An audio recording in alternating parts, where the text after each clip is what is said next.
Hello, everyone. This is Heartwoods Haven. I am your host, Brandy Swords, and our guest today is Lynn Miner. Welcome, Lynn. Thank you, Brandy. Well, thanks for coming on. We finally made it here. Finally. Yes. Working through the glitches. You can tell we're not tech savvy. So no, we made it. It's been months and months. We've survived. Now we're here. Yeah. Hey, I love the background. That looks really nice. Good. Yeah, you seen I had you on my phone because the computer did not work, and I wanted everybody to see kind of what we're doing. Yeah, Heartwoods Haven. So we're good. Cool. So your episode is it's not weak to speak. So if you would like to introduce yourself and just whatever you would like to talk about, free space.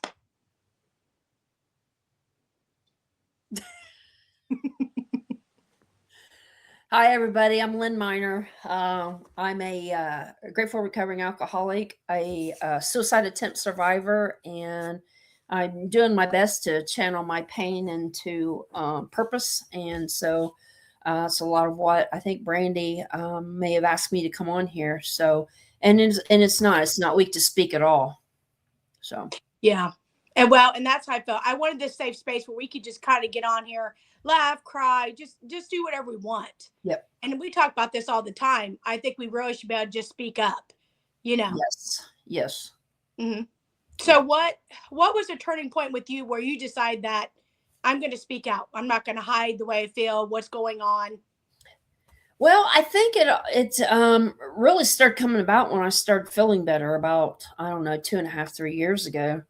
And I just started getting out into the community, and because I knew about depression from my own experience, and I know a lot of people, that are out there, if they're not around somebody that's had either their own experience or, maybe they're working, they have to see it in their family or whatever. But, I just, I don't know. The thing that I love about getting out there and sharing my story, as I've shared with you, I am healing out loud so that others don't have to struggle in silence. And, that's a big thing of what I want to do. And I've said a lot of times too, that we hear a lot of addiction stories, but we don't hear any mental health stories. Yeah. And I think a lot of that has to do with the stigma, of course. Mm-hmm. But just going through my own trials and tribulations with depression, and I should say treatment-resistant depression. So that is where you've tried, many medications and none of them are working. Usually they say 2 or 3, but I went through probably all of them before I finally found Spravato. So, yeah. And I mean, that's a hard thing to go through, right? Because when something didn't work, did you just want to give up and say, okay, this is not working for me, I got to keep going? We talk about this, like, it's frustrating because you're thinking, do I have to do this the rest of my life? Right. How do you not compare yourself to someone else? That's a hard thing.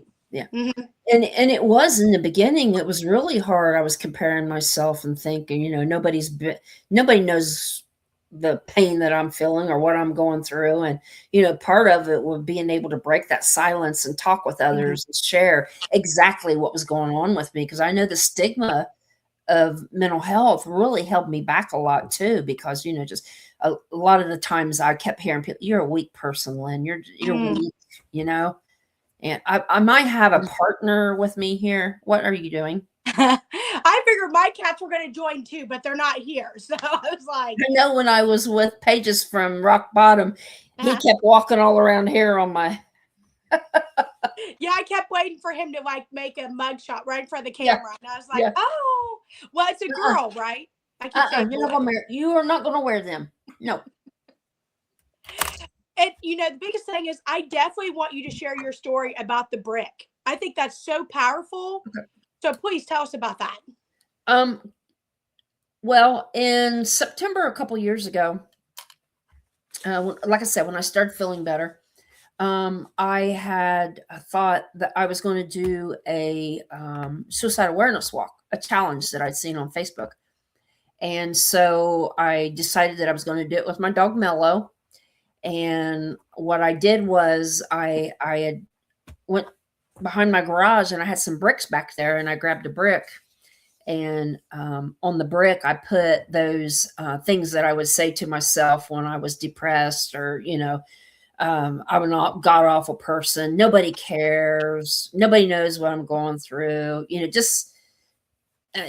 I was really beating myself up. Yeah. But those distorted thoughts that I had. So I put words on that brick, and I let the blemishes of the brick represent my scars that I have gotten over the years. And not I'm not saying physical scars, but Mhm. just the scars from dealing with things, whether Yeah. had been abuse, my dad's suicide, just stuff like that. And so let the scars, and then the weight of the brick symbolized the heaviness of depression. Hmm. So I carried that brick around with me the whole month of September when I was walking. Mel and I was going to walk 62 miles, but we ended up walking 94.6 miles or something. Wow. Yeah, Amazing. it was a little over 90 miles. And so when the time came that I was done with my walk, about 2 or 3 days after that, beginning of October, my therapist, Dr. Benny, and then Tracy Coates at Insight had got with me, and we was able to bust that brick together. And I'm going to tell you what, it was such a relief. It Yeah. really was. And it's just yeah. I think that really doing that, I think really, really started my journey, getting even better, because it was like a big weight, you Yeah. know? And you don't realize how much mental health is like a big weight. The weight of Right. the world is on you. So I Yeah. love that you took the brick and represented that, because that's Mhm. how you feel. A Yeah. brick on your chest, a weight on everything. So, Mhm. I mean, and to see the pictures, you could see the joy and the releasing. Yeah. I love seeing the picture and the breaking, and they were involved. I think that was Mhm. amazing. Yeah. I That's just amazing. I that wasn't something that I really didn't feel that I deserved to do by myself. Hmm. I just felt, they had a part in it too. And I just, Yeah. of where I was at and where I was going and what I'm Mm. becoming. And, they didn't have to, but they were excited when I asked them if they would, it just, Yeah. you know, so yeah. Yeah. Well, how did you get hooked up with Insight? How did that come about? Well, it was 3 years ago. Um, 3 years ago, last July, 3 years ago. I get my years all confused. 2023, I believe it was. But Okay. anyway, would have been no. I'm sorry, 2022. My ex-husband had passed away, Okay. and so a month after that, I am sitting around the house, and or I wasn't sitting around the house. I was one day I was at the what they call it, step used to be called Steps of Change, but now it's called Hope Fest. And Okay. I was sitting there and I was just having a nice time. And I got up. I said, Mello, I said, we got to go. I Mhm. said, tonight's going to be the last night. And I was apologizing to her on the way because of the way, I mean, Mello, she was the one that got people to Paul's apartment to know that there was something wrong, because she never scratched at the door. And Wow. that's how they knew. So, but yeah, she, and then Mello became thing. But Mel and I'd come home, and I just start grabbing bottles of pills that I had, anything and everything that I had in my house, I took. And in the past, when I done that, when I was trying to get sober in 92, late 92 to finally in 95, it was 2.5 years. And I had,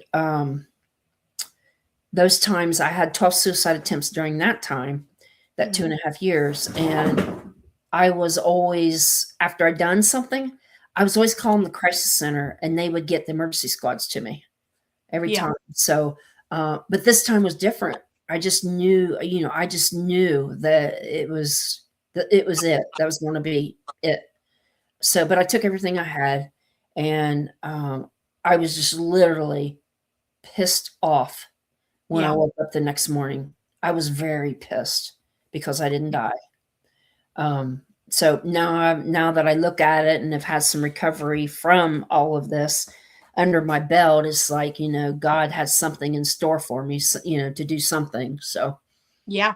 and God has actually helped me be able to find my purpose, Mm-hmm. so, and to actually act on it. But anyway, like I said, I was very upset when I woke up, and I was still feeling the same way. And I took myself to the ER, and I was in 1A for about 10 days. And one of the guys that worked with me in there, I can't remember his name now. I even went to master's program with him. He got his master's when I got mine. I can't think of his name. But anyway, he got me hooked up with NAMI, who, yeah, who knew about Insight and all that stuff. And so that's how I ended up getting hooked up with Insight. And I done the TMS for probably about 3 months. And it was 5 days a week. It's just a 20-minute thing. And it was like, it's magnetic, transcranial magnetic stimulation. And they were, just magnets on your head. I mean, you couldn't feel it, nothing. You might hear the beating because it's like tapping noise. Okay. Yes.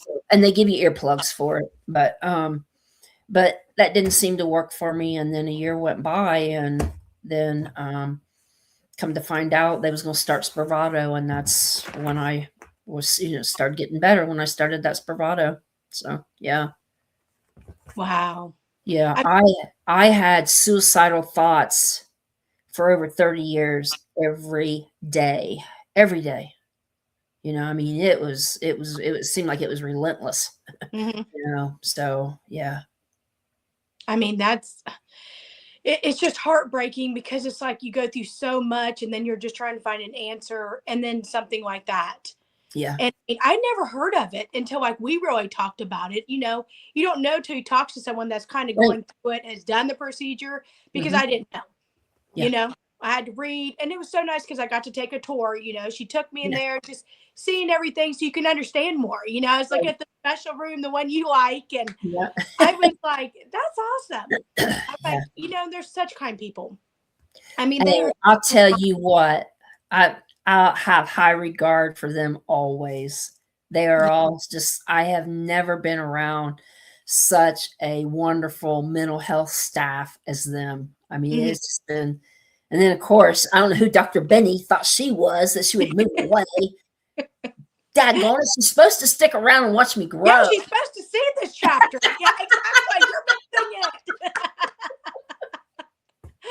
And now, how is that going? Like, have you found someone else? Are you still looking? Like, I'm still looking. Okay. Yeah. Yeah. And that's hard. Now, how did you meet her? How did you come across her, and like it just fit and you knew? Yeah. Well, I used to go to the Dina Counseling Center. Okay. And I was working with Dr. Daly, and she's the one that got me hooked up with her. Okay. Yeah. So I tell you, she gonna always have a special place in my heart.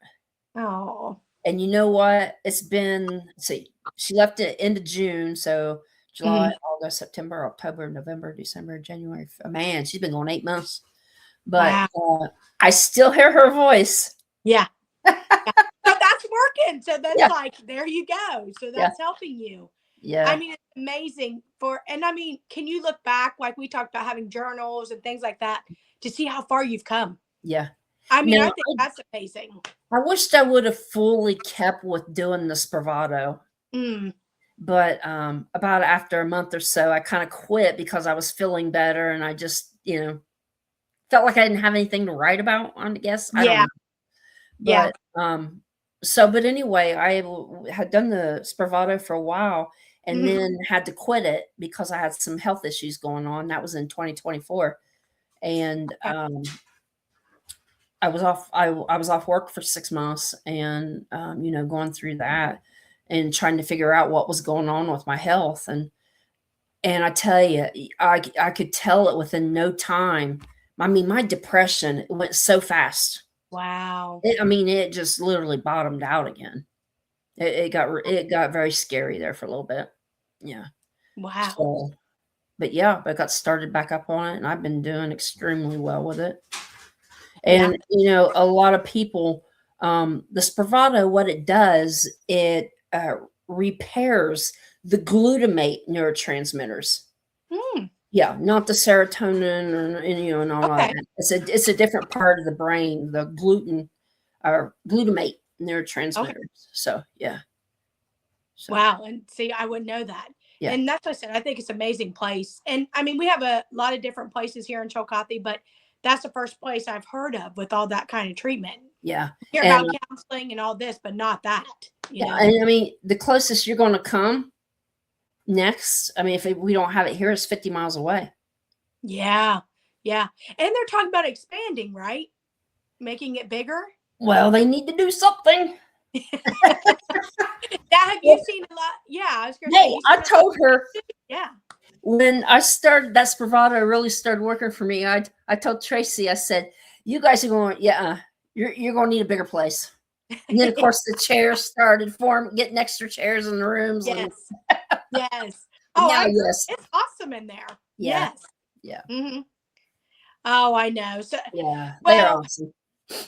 And and now you're gonna start your walk again, right? With Mel. I seen that. How's that going? Yes. Well, Mel and I, we have a challenge that our first challenge will be March 1st. Okay. And we're doing it to write love on our arms. It's a big nonprofit organization where they do a lot around female mental health, depression, and what have you. And they have a walk every year. And so that's going to be our first challenge walk for the year. So we're looking forward to that, hoping to be able to raise a little bit of money for them. Yeah. So, but they are a good organization, 501c. So, I mean, just they're on Facebook, to write love on her arms. So if anybody out there, wants to check it out. So. Well, and that's exciting. So I always ask everybody, I'm like, if you could talk to your younger self, what would you have said to them that you thought maybe would have helped for today? Is there anything that you could have gave advice? Because I know when you're younger, you're kind of like, I wouldn't have listened, or I wouldn't have done this or that. Is there something you could have said to yourself that maybe you could have got to you? Well, you know what, Brandy? I try not to even think about that. Yeah.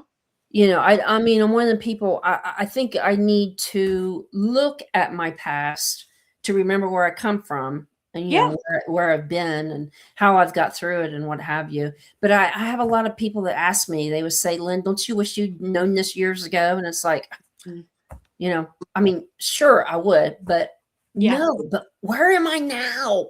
I gotta stay in the now. And, Mm-hmm. I don't know. But that's great that you think like that, because I think we talk about the past, or we focus too much on the past, and then you cannot be present and you can't think about anything else. Right. And I mean, it's amazing that you say that, because a lot of people will say, I should have did this, I should have done that, but I'm like you, I wasn't ready to be on this journey till now. Right. 10 years ago, of course I wasn't, you don't think like that. I think it comes when it's supposed to come. Mm-hmm. We're in the right places, like me and you met, like everything's different. Right. Different people, different environment, everything. Mm-hmm. Yeah, I agree. I think it's just timing. So, I mean, sure. I mean, I'm 61, and sometimes I think, where'd my years go? But it's like, look how much more. I don't know how many years I got ahead of me, but I'm going to enjoy them while I can now. Whereas before, I dreaded every day. Yeah, see. Depression. I mean, it was just so heavy and just so, I don't know. I just,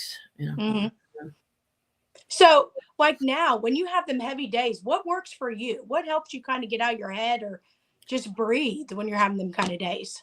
A lot of times music. I listen to a lot of Christian music. Let's see. I'm more out and about with friends, do more walking. This is stuff that I never done.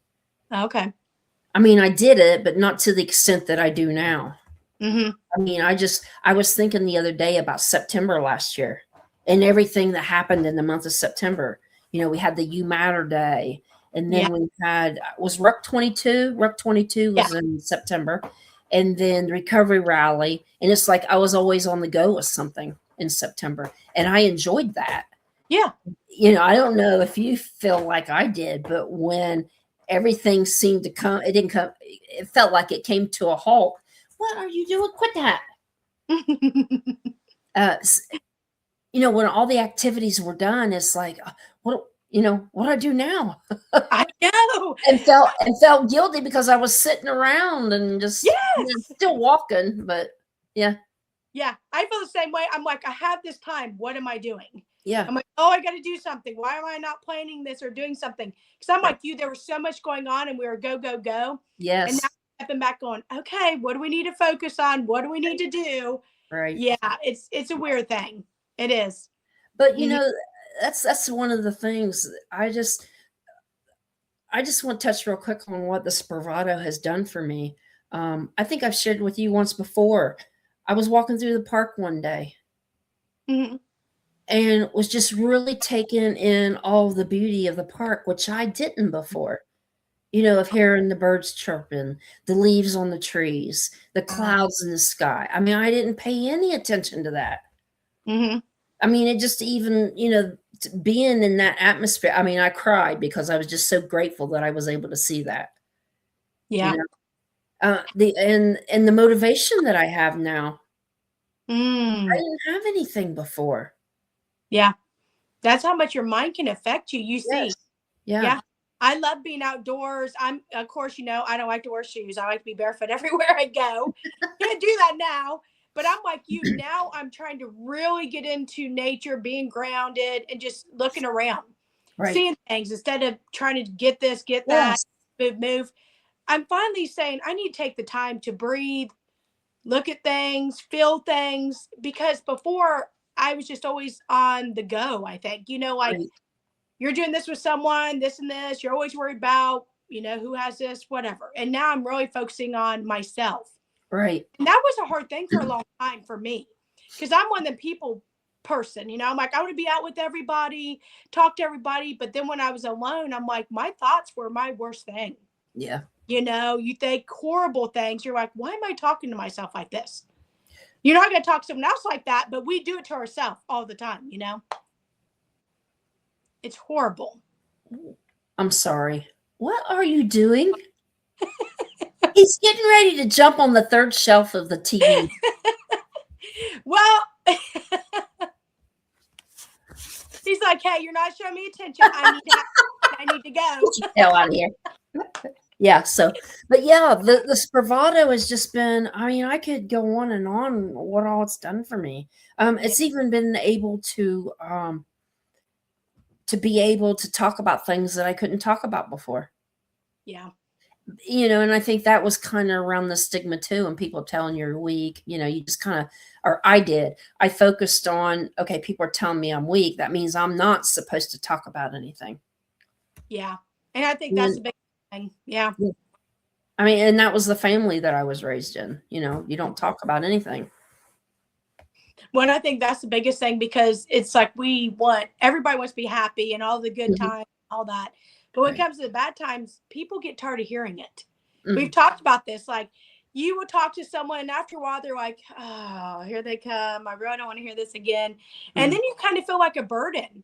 Like you don't want to continue to talk, even though you're feeling that way. And then you just kind of shut down and then you close yourself off, which is worse. But and I think that's why you got to find different ways because I think you can wear people out, wear things out. And it's hard if they don't understand. And we talked about that too. They don't understand. Yeah, and I think that's what happened with me there for a while before I really started getting better. People just didn't know. They didn't know what to say. Yeah. They didn't know what to do for me. They didn't, and I mean, I wholeheartedly believed that they loved me. They just didn't know how to show that love or to be able to help me. And I have realized that more. But when I was in that space and it just felt like people were leaving you because of the way you were, it gets to be a very lonely spot. Yeah. And part of that is because people don't understand. Yeah. You and I, we understand because we both have been there. And I think that's hard because I'm like you. And it's amazing how your circle will change. Oh, my circle has completely changed. Yeah. I think that's a big thing. Like I said, Yes. meeting everybody and different things because, people I used to be friends with or hang out, we don't even talk. There's nothing, there because we don't relate. We Right. don't understand because like you've heard and I've heard like, can you just get over it? Why are you feeling like this? Why Yep. are you doing this? Well, I wish we had that switch that said, oh, I'm going to have a good day today. Let's switch it on. Yeah. I mean, there's days there was no rhyme and reason. I felt like, why am I having a bad day? Mm-hmm. There's no reason, but it happens. Yep. And I've had to focus on that and, figure out what my triggers are, what are not, and just my coping skills. Yeah. So, you know what? That wasn't, I mean, it was a tough time. It was. But I also learned from it in a way that the way I was feeling, and now when somebody says to me, Lynn, people are just, they're leaving me. They don't understand. And I can be there for that person because I've been there. Yes. You don't, I don't want people to ever feel and have to go through what any of us do with depression. I agree.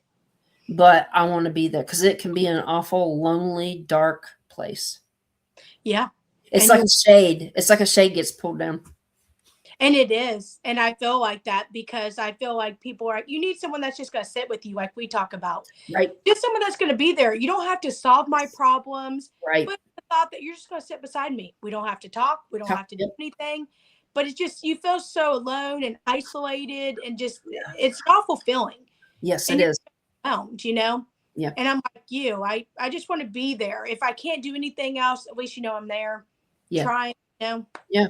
I know. I believe you and I will always be there for each other. I wholeheartedly believe that.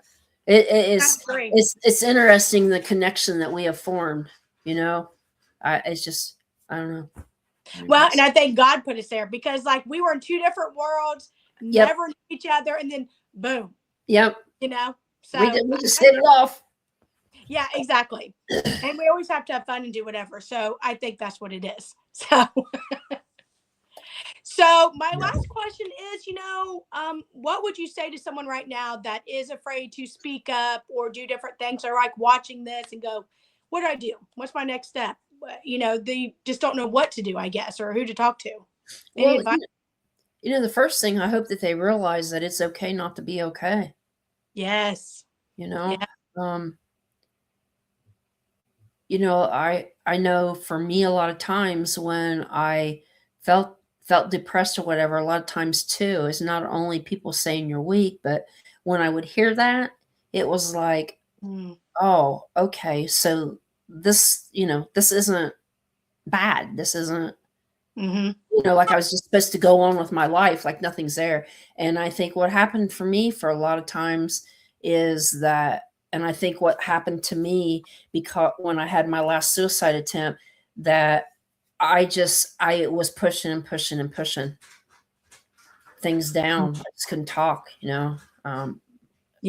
There was no grief talk about my mom when she passed away in November 2015. Then I got a divorce, and then Paul passed away in July of 2022. And and then my suicide attempt in August 22nd. But that mask, I just couldn't put it on no longer. Yeah. I just couldn't wear it anymore. And it gets too heavy. Yeah. I think that's why me and you are stepping out and with the board and everything, because I'm like, what's the point of holding that mask? We just got to let it out because everybody's feeling or have at one point in time like us. Right. But they're just, whatever's going on. Maybe they don't want to step out. Maybe they're afraid. Maybe the stigma. But I'm like you. I've got to step out there because there's a lot of people that come and talk to me that are afraid to, don't want to because they'll be judged. So I'm like, okay, I'm going to step out. And if I can, maybe I can help someone else. Right. So I feel the same way. But yeah, so I guess the first thing, yes, it's okay not to be okay. Yeah. And then just trying to, when I think about the 30 years that I had suicidal thoughts, and it's like, Lynn, how in the world did you get through that? Yeah. How'd you get through 30 years of, it's another God thing. Yeah. It's another God thing. Yep. And so when I think about other people and I think about the pain that they may be going through, and maybe they've been going through it for years and years, and it's like, and you feel like nothing's changed. Yeah. When I started this bravado, that was going to be my last ditch effort. Mm. And if it didn't work, that was my last ditch effort, because I really felt that if that wasn't going to work, there definitely isn't going to be anything. Yeah. Wow. And there's been new medication, new antidepressants come out, ones that I haven't tried, but yeah, I mean, you get in that place, when I think about this, okay, when we tell somebody that maybe they're thinking about suicide, and we say, stay for today, get through today. Yeah. It's okay if you don't get out of the bed. You're breathing, and sometimes just getting out of the bed is all we can do. Yeah. No. Exactly. Exactly. Mm-hmm. So mm-hmm. Yeah. So in that stay, it's like, okay, come on, stay for today. Yeah. And then when you see them tomorrow and they're feeling the same way, it's like, stay again today. Yes.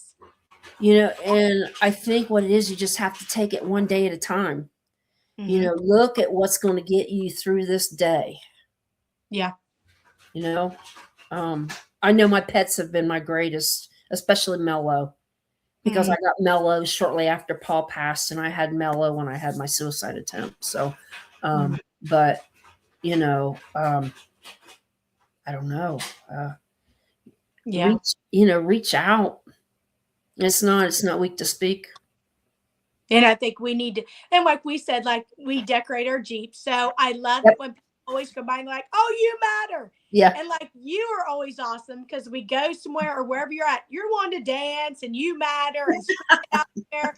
And then they see Mello coming, they're like, yes. But I'm like you, the Jeep represents so much. It helps me heal and put it out there, because I've had so many people come by and say, I needed to hear that today. I needed to read that today, Yeah. And I'm like, that's why we're doing what we're doing. Yeah. And that I won't forget the first month that Mello and I was out walking.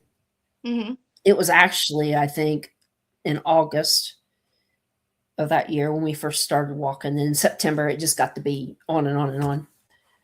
But anyway, I had some lanyards that I made, that I personally got made, and some bracelets and some keychains and what have you.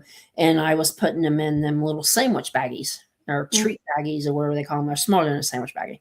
And then I would put the You Matter card in there. And I was also putting 998 cards in there, and soda paper and Adam H board I was putting in there, and I was handing them out. And I can remember walking down High Street one day, and I was walking with Mello, and somebody said, hey, I like your sign on your back. So I turned around, and it was the whole family that was coming out. And I said, hey, you are worth it. And she said, well, what's this all about? And I said, I'm out, raising suicide awareness. And she says, we just had a cousin that passed away 2 weeks ago. And so it's like God put me in the right place and they felt comfortable enough to talk with me. And I think it was because they knew that I had been through what I've been through, because I shared a little bit of what I've been through, and and what I have, and we hadn't actually got the Heartwoods thing going yet. Yeah. And so, but yeah, I mean, I think about the people that I have encountered while doing those walks, and I'm can't wait to get back to doing them again. So, yeah. Yes. So, and you got to kind of share the spotlight, because Mello's the one. Yes. I think Mello's walking you. I was walking to one of my treatments at Insight one. I think I told you this. I was walking to one of my treatments at Insight one time, and I had my bag and my You Matter on, but Mello was not with me. Somebody yelled out the window, "Where's Mello?" I was like, what about me? You're like, what about me? I'm important too. I love that. Like Mello needs to be the mascot. You know, we've I talked about this know. because you know everybody loves Mello, so it's like, Yep. yeah, we need to do that. Oh, that's so funny. But Oh, wow. yeah, So, so you know, I mean, if you are out there struggling, you know, reach out. I know it's difficult. I know it's hard. They're yeah. probably thinking like I did, it won't matter. You know, nobody cares. But Mhm. there are people out there who do. Yes. We Yes. at least there's two right here, you know. Yeah, exactly. And that's the reason Yeah. we're doing this podcast, because we're going to Yeah. have everybody on that wants to be on, tell your story, reach out. It's Yeah. just going to be a safe space where we Yeah. can be ourselves, laugh, be goofy, whatever. Yeah. So I think that's the biggest thing. Yeah. So, and my thing is kindness is free. Yeah. So let's be kind, you know? Yep. Let's take a moment to help someone, talk to someone like you're doing. Right. So at the end of the podcast, of course, I got to do something fun because we always do heaviness. I always like to dance out of it. So if you So does want, butterscotch. I'm going to put music on and we are going to be dancing out of it and ending the podcast. So let's see if your cat wants to dance with us. Now, let me see if I can get my music going. Go bingo. Okay, well, thank you for being on, Lynn. I'm going to do the music and then we're going to end it. Thank you, Brandy. Yes. Love you so much, Lynn. I love you too. On. I love you. Let's see our cool dance moves. If Okay. I can get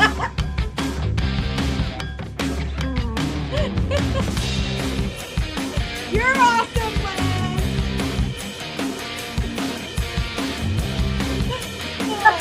Bye. See you later. Yeah. Love you. Love you. Bye.